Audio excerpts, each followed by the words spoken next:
সবার মধ্যে জোশ? আমি 12টা রুলস এনেছি, যে 12টা রুলস এর মধ্যে দিয়ে আমরা সিঙ্গুলার থেকে প্লুরাল করতে পারবো, প্লুরাল থেকে সিঙ্গুলার করতে পারবো। ঠিক আছে, যথেষ্ট। আজকের ক্লাসটা হচ্ছে পুরো যথেষ্ট, মানে এইটুকু ভালো করে বুঝলে আমরা কিন্তু নাম্বারটা পুরো সুন্দর করে বুঝে নেব এবং সিঙ্গুলার থেকে প্লুরাল খুব সুন্দরভাবে করতে পারবো। ঠিক আছে, এটা আমাদের একদম ছোটবেলার বেসিক জিনিস এবং বেসিক জিনিসগুলো যত আমরা স্ট্রং করব তত আমাদের উঁচু ক্লাসে আরো ভালো লাগবে, সমস্ত কিছু খুব ভালো মতো বুঝতে পারবো। সিঙ্গুলার প্লুরাল, তাই না? এটা তো আমরা সব ক্ষেত্রেই স্যারের মুখ থেকে শুনতে পাই, সাবজেক্ট সিঙ্গুলার হলে ভার্ব সিঙ্গুলার, সাবজেক্ট প্লুরাল হলে ভার্ব প্লুরাল। কিন্তু কিছু ক্ষেত্রে আমাদের স্কুলের পরীক্ষায় আসে যে সিঙ্গুলারকে প্লুরাল করতে হবে বা প্লুরালকে সিঙ্গুলার করতে হবে, অথবা কোনো একটা সেন্টেন্স আমি লিখছি সেখানে আমাকে সিঙ্গুলার সাবজেক্ট বা নাউন ব্যবহার করতে হবে বা প্লুরাল ব্যবহার করতে হবে, তখন আমি সঠিকটা করতে পারছি না, যার জন্য কাটা হয়ে যাচ্ছে। পুরো ক্লাসটা যদি মন দিয়ে করো দেখবে এনজয় করবে। অনেক কিছু জিনিস আমি ট্রিক্স এর মধ্যে দিয়ে নিয়ে এসেছি, মানে ট্রিকি পার্ট অনেকটা পাবে, যেটা থেকে মনে হবে না সত্যি এই ক্লাসটা করা প্রয়োজন ছিল। তো নাম্বার কথার অর্থ হচ্ছে সংখ্যার ধারণা, সংখ্যাকে বোঝায়। সেটা কোনো ব্যক্তির সংখ্যা হতে পারে, বস্তু বা প্রাণী, যে কোনো জিনিস হতে পারে। এবং এই নাম্বার সবসময় দুই প্রকার হয়, একটা হচ্ছে সিঙ্গুলার নাম্বার, একটা প্লুরাল নাম্বার। এটা আমরা জানি, সিঙ্গুলার প্লুরাল। এই যে একটা অনেক কটা হয়ে গেলে সেটা হয়ে যেত প্লুরাল, তাই তো? আচ্ছা, সিঙ্গুলার নাম্বার কাকে বলে আমি একটা মানে সুন্দর করে সংজ্ঞা লিখে দিয়েছি, কিন্তু আমি সংজ্ঞা কিছু পড়াচ্ছি না, তোমরা নিজেরা বাড়িতে পড়ে খাতায় লিখে নেবে। নর্মাল জিনিস আমরা জানি, যদি একটা বোঝায় তাহলে সেটা সিঙ্গুলার। তো এটা আর বোঝানোর কিছু ব্যাপার নেই। যেমন boy, girl, man, cat. Plural number কি বলতাম, যে যার মধ্যে দিয়ে প্লুরাল একের বেশি সেটাই হবে প্লুরাল। ঠিক আছে, তখন বয়টা হয়ে যাবে বয়েজ, গার্লটা হয়ে যাবে গার্লস। তো সিঙ্গুলার প্লুরাল, হ্যাঁ, সিঙ্গুলার প্লুরালের বেসিক কনসেপ্ট আমরা জানি, এই নিয়ে আমি বিস্তারিত কিছু আর বলছি না। এবার আমরা যেটা করব, 12টা রুলস এর মধ্যে দিয়ে আমরা বুঝবো যে এই সিঙ্গুলারটাকে প্লুরাল কি করে করব। হ্যাঁ, তার জন্য কি মনে রাখতে হবে, সেই ওয়ার্ডটার মধ্যে কোন জিনিসটার দিকে আমাকে তাকাতে হবে, কোনটাকে চেঞ্জ করলে সেটাকে প্লুরাল করতে পারবো। সিঙ্গুলার নাম্বার থেকে প্লুরাল নাম্বারে পরিবর্তন তোমাকে করতে দিল, তাই তো? তো 1 নম্বর রুলস কি, সাধারণত আমরা কি করি, এস যুক্ত করে দিই, তাই না? এস যুক্ত করে প্লুরাল করে দিই। যেমন টিচার, প্লুরাল করব, কি করব, লাস্টে শুধু এস যুক্ত করলাম, ব্যাস হয়ে গেল, তাই তো? Apple, apples, book, books, boy, boys, তাই তো? এরকম রয়েছে girl, girls, table, pen, eye, shirt, doll. তো এই যেগুলো যে কটা ছিল এই কটাই কিন্তু আমরা নরমালি সিঙ্গুলার থেকে প্লুরাল মানে আমরা এটাই বুঝি যে লাস্টে এস যুক্ত করে দাও, কিন্তু সব ক্ষেত্রে এটা নয়, এটা জাস্ট ওর একটা পার্ট, 1 নম্বর পার্ট। এখন 11টা পার্ট আমাকে বুঝতে হবে। কিছু ক্ষেত্রে এমন হয় সিঙ্গুলার নাম্বারকে প্লুরাল করতে হবে, তখন আমরা শেষে ফলো করব কি, তার লাস্টে এস আছে কিনা, ডবল এস আছে কিনা, S H, C H, Z আর এক্স, এইগুলো যদি থাকে তাহলে আমরা সবসময় ইএস যুক্ত করে দেবো, তাহলে সেটা প্লুরাল হয়ে যাবে। আচ্ছা, ফক্স, লাস্টে কি দেখতে পেলাম, এক্স, তাহলে কি করব আমরা, ইএস। এবার আমরা কি এক্সটাকে সরিয়ে দিলাম? তাহলে এখানে কি শিখলাম, এক্সটা তো থাকবে, তার শেষে ইএস যুক্ত হয়ে যাবে, ব্যাস হয়ে গেল। প্রিন্স, ঠিক আছে, তাহলে প্রিন্সকে আমরা প্লুরাল করব, কি করে করব, লাস্টে ইএস যুক্ত করে দেবো, তাই তো? আচ্ছা, গ্যাস কি হবে, গ্যাসেস, লাস্টে কি হলো, ইএস যুক্ত হলো। হ্যাঁ, box, boxes, ass, asses, bush, bushes, dish, dishes, bench, benches, tax. তাহলে সব ক্ষেত্রে ইএস যুক্ত হলো, তাই না? কোন ক্ষেত্রে, যখন আমরা লাস্টে দেখলাম এক্স রয়েছে, ডবল এস রয়েছে, এস এইচ রয়েছে, সি এইচ রয়েছে, এগুলো একটু মাথায় রাখতে হবে, রাখতে হবেই, খুব দরকারি জিনিস। জিনিসগুলো ছোট হলে কি হবে, ছোটা প্যাক বড়া ধামাকা। নাউনের পরে যদি ওয়াই থাকে, কি থাকবে, যদি ওয়াই থাকে তাহলে কি হবে, তারপরে মানে এই ওয়াই এর আগে বা পরে যদি একটি কনসোনেন্ট থাকে, কনসোনেন্ট চিনি তো, এ ই আই ও ইউ বাদে বাদ বাকি যে কটা রয়েছে সব কনসোনেন্ট। তাহলে নাউনের পরে যদি ওয়াই থাকে এবং ওয়াই এর আগে বা পরে যদি একটি কনসোনেন্ট থাকে, তখন কি হবে, ওয়াইটা কিন্তু থাকবে না, ওয়াই এর স্থানে কি হবে, আই ই এস যুক্ত হয়ে যাবে। জাস্ট এটা আমাদেরকে মনে রাখতে হবে। দেখো দেখো, ডিস, ডিসকনফর্মিটি, তাই তো? আমরা লাস্টে দেখতে পেলাম ওয়াই, এবং ওয়াই এর আগে রয়েছে একটা কনসোনেন্ট। তাহলে আমাদের রুলস বলছে আইইএস বসিয়ে দাও ওয়াই এর স্থানে, তার মানে ওয়াইটা বাদ চলে যাবে, তাই তো? তার জায়গায় কি হবে, আইইএস যুক্ত হয়ে যাবে। পরেরটা দেখো, ফেয়ারি, ঠিক আছে? ওয়াই এর আগে কনসোনেন্ট রয়েছে, তাই তো? ওয়াই সরে যাবে, সরে গিয়ে কি হবে, আইইএস যুক্ত হয়ে যাবে। এবার এইগুলো হচ্ছে তোমাদের কাজ, এবং এগুলো তোমাদেরকে করে নিয়ে আসতে হবে। নাউনের পরে যদি ওয়াই থাকে, দেখো প্লুরাল যেগুলো করা হয় সেগুলো সব কিন্তু নাউন হয়। এখানে কিন্তু প্রত্যেকটা ক্ষেত্রে নাউন পাচ্ছ, ভার্ব নয়, ভার্বকে প্লুরালের কথা বলা হচ্ছে না এখানে, নাম্বার মানেই হচ্ছে নাউন। তো নাউনের পর যদি ওয়াই থাকে এবং এর আগে যদি একটি ভাওয়েল থাকে, একটু আগে আমরা কি পেলাম, কনসোনেন্ট, এটার ক্ষেত্রে ভাওয়েল, তখন আমরা কি করব, তখন ওয়াইটা উঠে যাবে, মানে ওয়াই থাকবে না। এবং তখন কি হবে, সরি ভুল বললাম, ওয়াই উঠবে না, ওয়াই যেমন আছে ওয়াই তেমনই থাকবে। আগেরটা যেমন আমরা ওয়াই কে তুলে দিয়েছিলাম, হ্যাঁ, ওয়াই কে বললাম ওঠো তুমি বাড়ি যাও, এখানে ওয়াই কে ওঠানো হবে না, ওয়াই থাকবে এবং তার সাথে এস যুক্ত হয়ে যাবে। এই জিনিসগুলো মাথায় না রাখলে কিন্তু ভুল হবেই। ওই যে অর্ধশিক্ষিত হলে এই ক্ষেত্রেও আমরা আগের রুলসটা কাজে লাগিয়ে দেবো, ব্যাস ওখানেই গন্ডগোল। এই জন্য অর্ধশিক্ষিত নয়, পূর্ণ শিক্ষিত আমাদের হতে হবে। তাহলে স্ট্রেট ওয়ে, লাস্টে আছে ওয়াই এবং তার আগে আছে একটা ভাওয়েল, তাই তো? তাই আমরা কি করব, শুধু এস যুক্ত করলাম, বাদ বাকি যা আছে তাই। তো আমরা এখন থেকে প্লুরাল করতে গেলে দেখবো লাস্টে ওয়াই এর আগে কনসোনেন্ট না ভাওয়েল আছে। কনসোনেন্ট যদি থাকে তাহলে কি করব, আই আই ইএস যুক্ত করব ওয়াই কে সরিয়ে দিয়ে, আর যদি ভাওয়েল থাকে শুধু এস যুক্ত করব, আর কোনো ব্যাপার নেই, ব্যাস। এভাবে আমরা কম্পেয়ার করে করে পড়াশোনা করব। তাহলে স্কুল বয়, স্কুল বয়েজ, একবার আমরা ভাবি তো যদি ওয়াইটাকে সরিয়ে দিই কেমন লাগবে, বিচ্ছিরি, হ্যাঁ? তো আমরা এগুলো সেন্টেন্স গুলো দেখলেই তো মনে থাকবে আমাদের। বার্থডে, বার্থডেজ, তাই তো? মাঙ্কি, মাঙ্কিজ প্লে, বয়, ডে, জয়, লে, ওয়াই কে সরাচ্ছি আমরা, আমরা শুধু এস যুক্ত করছি, এস এস এস এস, ঠিক আছে? আমরা বাড়িতে করবো এগুলো। এবার 5 নম্বর রুলস, রুলস বোঝার সময় কেউ কথা বলবে না, এটাই তো মেন জিনিস, তাই না? নাউনের পরে যদি এফ থাকে, আর কি থাকতে পারে, বা এফ ই, এফ ও থাকতে পারে, এফ ই ও থাকতে পারে। তাহলে কি করব, তখন যদি আমাদেরকে প্লুরাল করতে বলে, তাই তো, তখন আমরা এফ এফ বা এফ ই এর জায়গায় ভিইএস বসিয়ে দেবো, ব্যাস এই হচ্ছে রুলস। তাহলে এক কথায় লাস্টে যদি এফ বা এফ ই থাকে, আমরা এফ বা এফ ই কে সরিয়ে দিয়ে ভিইএস বসাবো, নাইফ, তাই তো? তাহলে লাস্টে আমরা কি পাচ্ছি, এফ ই, তাই তো? লাস্টে পাচ্ছি আমরা এফ ই, তাহলে কি বসাবো, ভিইএস। তারপর লিভ কি হবে, লিভস, ভিইএস। এফ কে সরিয়ে দিলাম, এটাতে এফ ছিল, এটাতে এফ ই ছিল, তো দুটো ক্ষেত্রেই কিন্তু আমরা এগুলোকে বাদ দিয়ে ভিইএস কে নিয়ে আসছি। তাহলে লাইফ কি হবে, lives, L I V E S. হ্যাঁ, এটা কিন্তু অনেকে ভুল করে, এই লাইভস দেখে অনেকে ভাবে হয়তো লাইভ, লাইভ খেলা চলছে, লাইভ কোনো একটা জিনিসের প্লুরাল করা হয়েছে, এটা মনে রাখতে হবে, এটা কিন্তু একটা প্লুরাল ফ্রম লাইফের, ঠিক আছে? আচ্ছা, তারপর দেখো ওয়াইফ, ওয়াইফস, এই এফ ই কে সরাবো, তো তার জায়গায় কি বসাবো, ভিইএস। তারপর এখানে কি হবে, ইয়োর সেলফ, তাহলে এফ সরিয়ে ভিইএস, এখানে এফ সরিয়ে ভিইএস, এখানেও এফ সরিয়ে ভিইএস, এখানেও এফ ই সরাবো, V E S. Thiefs, selfs, wolfs, yourselfs, ঠিক আছে? সবাই বুঝতে পেরেছি?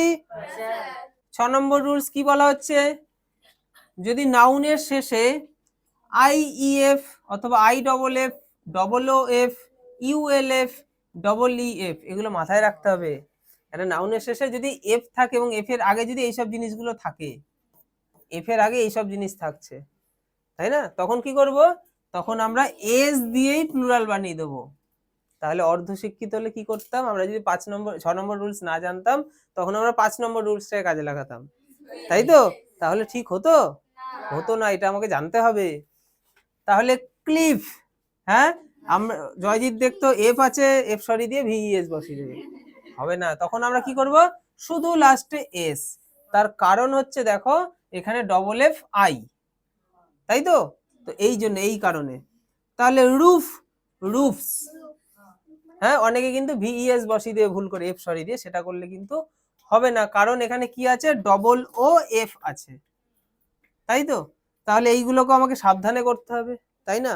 এখানে তাহলে কি আছে, রিফ, আমরা এটা কি করব, এফ, এফ কি থাকবে তো, তাহলে এখানে এস বসাবো, এখানেও এস, তাই তো। এখানে এফ মানে হ্যাঁ এটা প্রুফ হবে, প্রুফটাকে আমরা এস দিয়ে প্রুফস করে দেবো। এখানেও কি করব, এস এস এস এস, ব্যাস। এটা কখন করছে, বারবার বারবার মনে রাখতে হবে, এই যে I E F, I E F, I E F, U L F, ঠিক আছে, double O F, double O F, double E F.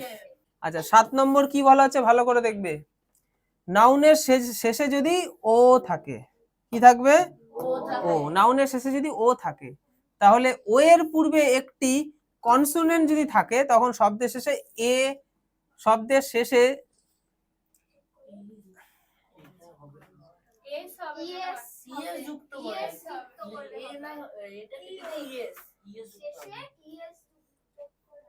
তাহলে ইএস যুক্ত করতে হবে, ঠিক আছে। তো দেখো ভালো করে আমি আরেকবার রিপিট করছি, নাউনের শেষে যদি ও থাকে এবং ও এর পূর্বে যদি একটি কনসোনেন্ট থাকে, ও এর আগে একটা কনসোনেন্ট চাই, যদি কনসোনেন্ট থাকে তখন আমরা কি করব, ইএস বসিয়ে দেবো। কি বসাবো, তখন শব্দের শেষে আমরা কি বসাবো, ইএস, ইএস বসিয়ে সেটাকে প্লুরাল করব। ক্লিয়ার। তো এই জিনিসগুলোও কিন্তু আমাদেরকে ঠিক করে নিতে হবে, যেহেতু আমি বোঝাচ্ছি, এগুলো কিন্তু ভুল টাকা রেখে দিলে হবে না, এগুলো আমরা নিজেরা ঠিক করে নেবো। তাহলে ব্রাভো, ব্রাভোস, কি করে বুঝলাম, লাস্টে ও আছে, তার আগে একটা কনসোনেন্ট। হিরো, লাস্টে ও আছে, তার আগে একটা কনসোনেন্ট, কি হবে, হিরোজ। ইকো, লাস্টে ও আছে, তার একটা কনসোনেন্ট, তাহলে ইকোস। তাহলে পটেটো, লাস্টে ও আছে এবং তার আগে একটা কনসোনেন্ট, এটা কিন্তু পরীক্ষায় দেয় এবং অনেকে ভুল করে, হ্যাঁ পটেটো অনেকে ভুল করে, প এ টিও ইএস, অনেকে কি করবে, অনেকে করবে পটেটিও এস করে দেবে, বেশিরভাগই এইটা আমরা দেখতে পাই, এস করে দেয়, হ্যাঁ তখন সেটা ভুল হয়ে যাবে। পি এইচ ও টিও আমাদের প্রত্যেক দিনের সঙ্গী এখন এটা, তাই না।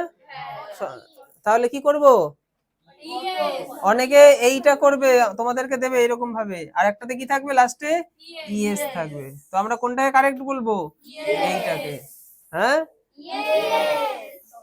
আচ্ছা তারপরে ম্যাঙ্গো, ম্যাঙ্গোস, ডমিনো, হ্যাঁ তাহলে আমরা ও এর জায়গায় কি করব, ও তো থাকবেই, আমরা ইএস যুক্ত করে দেবো, ইএস। ভলক্যানো কি হবে, ভলক্যানোস। আমরা কিন্তু কখনোই ভুল করে লাস্টে শুধু এস বসিয়ে দেবো না, দেখো এস বসালেও কিন্তু আওয়াজটা তোমার একই লাগবে, তুমি বুঝতেও পারবে না, কিন্তু আমরা যেহেতু গ্রামার শিখছি আমরা ভুল করব না। আচ্ছা 8 নম্বর রুলস দেখো, যদি ও এর পূর্বে যদি ভাওয়েল থাকে, কি থাকবে, ভাওয়েল, ও এর পূর্বে যদি ভাওয়েল থাকে, তো অর্ধশিক্ষিত হলে সমস্যা, তো আগেরটা দেখে যদি আমি চলে যাই তাহলে কি হবে, কারেন্ট চলে গেল, ঘুমিয়ে পড়েছি, ঠিক আছে, হবে, হবে না। তাহলে ও এর পূর্বে যদি ভাওয়েল থাকে তাহলে শুধু এস যোগ করেই প্লুরাল করা হবে, তখন আর তোমার ইএস দরকার নেই, তাই না। তাহলে ইএস কখন দরকার, যদি তার আগে একটা কনসোনেন্ট থাকে। তাহলে বাম্বু, তাই তো, লাস্টে আছে কি ও, এবং ও এর আগে আছে একটা ভাওয়েল, তাহলে লাস্টে শুধুমাত্র আমরা এস বসিয়ে দেবো। তারপর রেডিও, কি করব, রেডিওস, আমরা লাস্টে শুধু এস বসাচ্ছি, কারণ এই ও এর আগে আই নামক একটা ভাওয়েল রয়েছে। কুকো, তাহলে ও এর আগে আর একটা ভাওয়েল আছে, তাহলে এটা কি করব, লাস্টে শুধু এস। তারপর দেখো ট্যাটুস, এগুলো সব লাস্টে আমরা এস যুক্ত করে দেবো। আচ্ছা দেখো 9 নম্বর রুলস কি বলা হচ্ছে, নাউনের শেষে যদি ফুল থাকে, ভালো করে শোনো, গল্প করলে নিজেরা ফুল হয়ে যাবা। নাউনের শেষে যদি ফুল থাকে, ঠিক আছে, ফুল, গোলাপ, রজনীগন্ধা, যদি ফুল থাকে তাহলে শব্দের শেষে শুধু এস যোগ করব, তাহলেই হয়ে যাবে, ফুল থাকলে এস। অনেকে কিন্তু এটা ভুল করে ফেলতে পারে, বিউটিফুল, তাই না? আচ্ছা দেখো, হাউসফুল লাস্টে শুধু এস যুক্ত, আর্মফুল লাস্টে শুধু এস, তাহলে কাপফুল লাস্টে এস, লাস্টে এস, লাস্টে এস। 10 নম্বর রুলস দেখো, নাউনের মধ্যে যদি ভাওয়েলের পরিবর্তন করা হয়, এটা কিন্তু ভালো, লাস্ট 3টে রুলস কিন্তু ভালোভাবে দেখো, এগুলো অত জলের মতো না। এই 12টা রুলস এর মধ্যে আমাদের টোটালটা কমপ্লিট হয়ে গেল, তাই ভালো করে মন দেবে সবাই। নাউনের মধ্যে যদি নাউনের মধ্যে ভাওয়েল থাকতে পারে ভেতর দিকে, তখন ভাওয়েলের পরিবর্তন করে প্লুরাল করে দেবো ভাওয়েলটা, তাই না? এগুলো তো আমরা জানি, ওম্যান, ওমেন, এই দেখো এ রয়েছে ভাওয়েল, তাই তো, ই করে দিলাম এগুলো। এবং এই এক্সাম্পল গুলোই তোমাদের পরীক্ষার সময় দেখা যায়, এবং এগুলোই বেশিরভাগ চোখের সামনে আসে, এবং এগুলো আমরা এরকম করতে করতে মনে রেখে দেবো। তাহলে ম্যান, একে কি করে দিলাম, ই, তাহলে এটাকে ই করে দিলেই প্লুরাল করা যাচ্ছে। তারপরে মাউস, তাহলে এখানে কি তাই করতে পারছি, এখানে ও আর ইউ কে চেঞ্জ করা হচ্ছে, এখানে কমপ্লিট ডিফারেন্ট একটা জিনিস তৈরি হয়ে যাচ্ছে, এটাকে মুখস্থ করে ফেলতে হবে। তাহলে মাউস থাকলে কি হবে, মাইস, স্যার এটা আমাদের মুখস্থ, আমরা জানি, তাও আমরা আরো মুখস্থ করবো। লজ, লাইস, কি বলা হচ্ছে, কম্পাউন্ড নাউনের শেষে শুধু এস যোগ করেই প্লুরাল করতে হয়। কম্পাউন্ড, কম্পাউন্ড কোনগুলো, ওই যে জুড়ে জুড়ে থাকে, ওই যে একটু আগে বললাম না, সিস্টার ইন ল, তাই না, ওই ধরনের। দেখো বুক কেস, এটা একটা কম্পাউন্ড নাউন, কেন, এর মধ্যে দুটো নাউন রয়েছে, বুক এটা একটা নাউন, কেস এটা একটা নাউন, ঠিক আছে। বুক কেস বই রাখা হয় যেটার মধ্যে, অনেক কিছু হতে পারে, এটা তাক হতে পারে, বাক্স হতে পারে, অনেক কিছু হতে পারে। আচ্ছা তাহলে আমরা কি করব, কথা না, তাহলে এটা শুধুমাত্র লাস্টে আমরা এস যুক্ত করলেই আমাদের কাজ তামাম হয়ে যাবে। মেজর জেনারেল কি হবে, লাস্টে আমরা এস যুক্ত করব। মেজর জেনারেল এটা একটা পদ, আর্মির একটা পদ, বড় লেভেলের একজন অফিসার, মেজর মানে বড় বড় লেভেলের অফিসারকে বলে। তাহলে লাস্টে আমরা কি করছি, শুধু এস যুক্ত করছি। Forget me not, forget me not. কিছু কম্পাউন্ড নাউন, এখানে কিছু মানে এগুলো কিন্তু পুরোপুরি রুলস এর আওতায় সব আনা যাবে না, কিছু কিছু আছে সেগুলো ঠিক এইরকম ভাবেই হয়, তাই না। কিছু কম্পাউন্ড নাউনের প্রধান শব্দটির শেষে এস যোগ করে প্লুরাল করতে হয়, এবং নাউন দুটি যদি প্রধান হয় তাহলে প্রথম শব্দটির মধ্যে ভাওয়েল পরিবর্তন করতে হবে, আর দ্বিতীয় শব্দটির শেষে এস যোগ করে প্লুরাল করতে হবে। এটা আমরা বাড়িতে পড়ে, আমি এই জন্য তাড়াতাড়ি বলেছি যাতে তোরা না বুঝিস, বাড়িতে পড়ে বুঝে নিবি। এবার আমি ওয়ার্ডের মধ্যে দিয়ে বুঝিয়ে দিচ্ছি। আমি যদি এটা পুরো বুঝিয়ে দিই তাহলে তার বাড়িতে পড়বি না তোরা। দেখ, সিস্টার ইন ল, তাই তো, এখানে মেন ওয়ার্ড হচ্ছে সিস্টার, একে প্লুরাল করতে গেলে আমরা সিস্টার্স করে দেবো, লাস্টে এস যুক্ত করবো, ব্যাস, ঠিক আছে। স্টেপ সিস্টার, লাস্টে কি করব, এখানে লাস্টে এস, এখানে স্টেপ আর সিস্টারের মধ্যে প্রধান ওয়ার্ড হচ্ছে সিস্টার, এটা হচ্ছে সৎ বোন। তারপর দেখো ওম্যান সার্ভেন্ট, তাই তো, তাহলে এখানে সার্ভেন্ট এই ওয়ার্ডের শেষে আমরা এস যুক্ত করে দেবো। এখানে সার্ভেন্ট এটাই হচ্ছে মূল ওয়ার্ড, প্রধান শব্দ, দুটোই যখন প্রধান হয়, এখানে ওম্যানটাকেও প্রধান বলা হচ্ছে, তাই তো, কারণ আগের গুলোতে খন্ড ওয়ার্ডের কোনো মানে নেই, যেমন ইন, ল, এগুলো খন্ড খন্ডর কোনো সেরকম মানে নেই। তাহলে এক্ষেত্রে কি হবে, ওম্যানের এটাকে আমরা কি করব, ই করে দেবো, তাই তো, আর সার্ভেন্টটা হয়ে যাবে সার্ভেন্টস। আচ্ছা ম্যান সার্ভেন্ট, তাহলে এখানে ম্যানের এটা শুরু হয়ে যাবে ই, আর সার্ভেন্টটা সার্ভেন্টস, মানে এগুলো সব প্রধান ওয়ার্ড। দেখো ম্যান এটা একটা প্রধান ওয়ার্ড, সার্ভেন্ট এটাও একটা প্রধান ওয়ার্ড, তাহলে দুটোর ক্ষেত্রেই কিন্তু চেঞ্জ হলো, তাই না, দুটোর ক্ষেত্রেই চেঞ্জ হলো।